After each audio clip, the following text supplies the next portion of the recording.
ગ્રામજનો આજ 50 થી 60 જેટલા લોકો આજે પ્રાંત કચેરી દોડી આવ્યા. શું હતું આખું મામલો અને શું હતું જણાવો. પત્રકાર મિત્ર, આજ રોજ સામખેડી ગામના મુસ્લિમ સમાજના બધા અગ્રણીઓ તેમજ સામખેડી ગામના વિવિધ સમાજના અગ્રણીઓ તેમજ ચૂંટાયેલા પદાધિકારીઓ, માજી સરપંચ, ચાલુ સરપંચ જગદીશ મહારાજ, બંને તાલુકા પંચાયતના અમારા ડેલિગેટ, સામાજિક ન્યાય સમિતિના ચેરમેન અને કાનજીભાઈ તેમજ વિવિધ સમાજ, બધી જ સમાજના અન્ય સમાજ અને ધર્મના બધા જ અમારા પાણીપીતી વસ્તીના બધા આગેવાનો અમારી સાથે આવ્યા છે. તેમજ આધોઈ ગામ અને જંગી ગામના પણ સરપંચ અહીંયા ઉપસ્થિત છે. આધોઈના પણ મુસ્લિમ સમાજના આગેવાનો ઉપસ્થિત છે. મારું નામ અબ્દુલભાઈ રાઉમા છે. હું સંગઠનમાં ભારતીય જનતા પાર્ટીમાં લઘુમતી મોરચાના પ્રમુખ તરીકેની સેવા આપું છું અને છેલ્લા 20 વર્ષથી ભારતીય જનતા પાર્ટી સાથે જોડાયેલો છું. એક વખત તાલુકા પંચાયતની ચૂંટણી પણ લડી ચૂક્યો છું. કાઉન્સિલર તરીકે સામખેડી ગ્રામ પંચાયતમાં 3જી ટર્મથી કાર્યરત છું.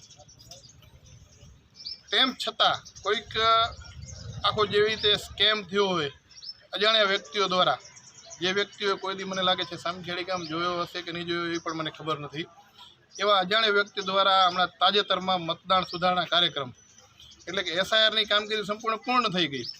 ત્યારબાદ મતદાન સુધારણા કાર્યક્રમ આવ્યો અને એ કાર્યક્રમમાં ફોર્મ નંબર 7 રજૂ કરી અને સામખેડી ગામના વિશેષ એક સમાજ જ મુસ્લિમ સમાજના 346 જેટલા નામ કમી કરવા માટેની માંગણી કરી અને એ લોકો અહીં રહેતા નથી, સ્થળાંતરિત છે, આવી માંગણી કરવામાં આવી. જ્યારે આ મામલાની અમને ખબર પડી, સ્થાનિક BLOને તો આ બાબતથી સજાગ કર્યા જ નથી, એમને ખબર જ નથી. BLO કને આવી કોઈ કામગીરી, આમ તો આવવું જોઈએ નીચેથી, BLOથી ફોર્મ ઉપર આવે અને એ રજૂ થાય, પણ ઉપરથી હવે ભગવાન જાણે અલ્લાહ જાણે ક્યાંથી આવ્યા, પણ અજાણ્યા લોકો પ્રાંત સાહેબને કચેરીમાં આવા ફોર્મ આપી ગયા અને એ ફોર્મ BLO મારફતે ગામમાં આવ્યા અને એમને ખબર પડી કે આ લોકો કમી માટેની માંગણી કરી હશે, સ્થળાંતરની માંગણી કરી હશે, તો જે કોઈ નહીં રહેતા એવા અજાણ્યા બધા સમાજના વિવિધ સમાજના લોકો હશે, પણ એક જ વિશેષ મુસ્લિમ સમાજને ટાર્ગેટ કરી અને આ ફોર્મ ભરવાયા. અને મને તો જાણવા મળ્યું છે કે એક સામખેડી ગામ નહીં પણ આખા ભચાઉ તાલુકાના તમામે તમામ જે ગામો છે, કોઈ ગામ આનાથી બાકાત નથી જે આ પ્રકારના ફોર્મ ભરાણા હોય. એ વ્યક્તિઓનો સંપર્ક કરીએ છીએ તો કાં તો ફોન બંધ આવે છે, એમના મોબાઈલ નંબર એમાં છેકવામાં આવ્યા છે. કોઈક સાચા વ્યક્તિનો કોન્ટેક્ટ કરીએ છીએ તો એ કહે છે કે 7 નંબર ફોર્મ શું છે એ મને ખબર નથી, મારી જાણ બહાર મારો ફોર્મ ભરાવવામાં આવ્યો છે. એટલે આ બધી બાબતોને લઈ અને આજે અમે પ્રાંત સાહેબને મળ્યા, આવેદનપત્ર આપ્યો. પ્રાંત સાહેબ કને મારી 2 માંગણીઓ છે. એક તો અમે બાકાયદા ભારતના રહેવાસી છીએ અને ત્યાં જ રહેવાના છીએ, આ જ મિટ્ટીમાં દફન થવાના છીએ, બરાબર. એટલે એવા કોઈ કાગળ સાથે તેડા કરે એનાથી અમે ક્યાંય પહોંચવા નથી, પણ 100% અમારી લાગણીને ઠેસ પહોંચે. વિશેષ એક સમાજ સાથે કોઈક વાંધો લે તો આખી સમાજની લાગણીને ઠેસ પહોંચે. એટલે મેં કલેક્ટર મેડમને 2 રજૂઆતો કરી છે.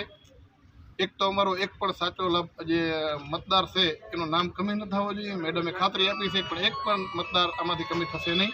સાથે સાથે અમારી આ માંગણી છે, જે ખોટા 7 નંબરના ફોર્મ રજૂ કરવામાં આવ્યા છે, આ જે કૃત્ય કર્યો છે એના ઉપર કાયદાકીય કાર્યવાહી થવી જોઈએ, આ અમારી માંગણી છે.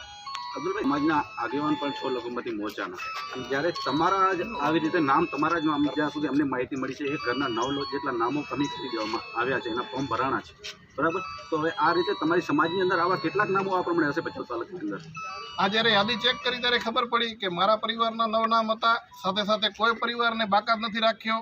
અને ઇવન ત્યાં સુધી કહું કે સામખેડી ગામના એક ગવર્મેન્ટ શિક્ષક જે BLOની ફરજ બજાવતા હતા, છેલ્લા 3 મહિનાથી ચૂંટણી કામની કામગીરી કરી રહ્યા હતા, માત્ર ને માત્ર એનો વાંક એટલો હતો કે મુસ્લિમ હતા, એમનું નામ પણ કમી કરવામાં આવ્યું છે, એટલે કમી કરવા માટેનો ફોર્મ ભરવામાં આવ્યો છે. તો આવી રીતની જે આ BLO તો આ જે 7 નંબર ફોર્મ ભરવામાં આવ્યું તમારા ગામની અંદર જ, જે વોટો ક્યારેક તમારા ભેગા પણ હતા, એ જેટલા 300 કરતાં પણ વધારે નામો જે અત્યારે ભેગા છે, નાના એકેના નામો નીકળ કાઢવાના નથી, કાઢતો તમારો પૂરેપૂરો વિરોધ છે. એટલે તમે આહિર સમાજમાંથી પણ તમે આવ્યા છો? આહિર સમાજ. એટલે તમે કોઈ વ્યક્તિને ઓળખો છો કે આ બહારના છે, અબ્દુલભાઈ બહારના છે એવો તમે? અબ્દુલભાઈ જમીન છે, આ જેટલા નામ કાઢે જમીન છે 7 બાર છે, ગામનું માણસ આમાં કોઈ છે નહીં કાઢ્યા. એટલે ક્યાંક ને ક્યાંક જેને પણ આ 7 નંબર ફોર્મ ભર્યું છે એ વ્યક્તિ ખોટું છે કે સાચું, શું લાગે છે તમને? ખોટું, સાવ ખોટું. સાવ ખોટું. છો તમે તમારા ગામની અંદર, તમે હાલમાં સરપંચ પણ છો. 10 વર્ષથી સરપંચ સામખેડી ગામ આ બધા લોકોને મત કરેલો વખતથી ઓળખી છે અને આ લોકો સામખેડીને જ છે, બરાબર. એના માટે જે કરવું પડે એ બધું અમે કરશું, સાથે જ છે.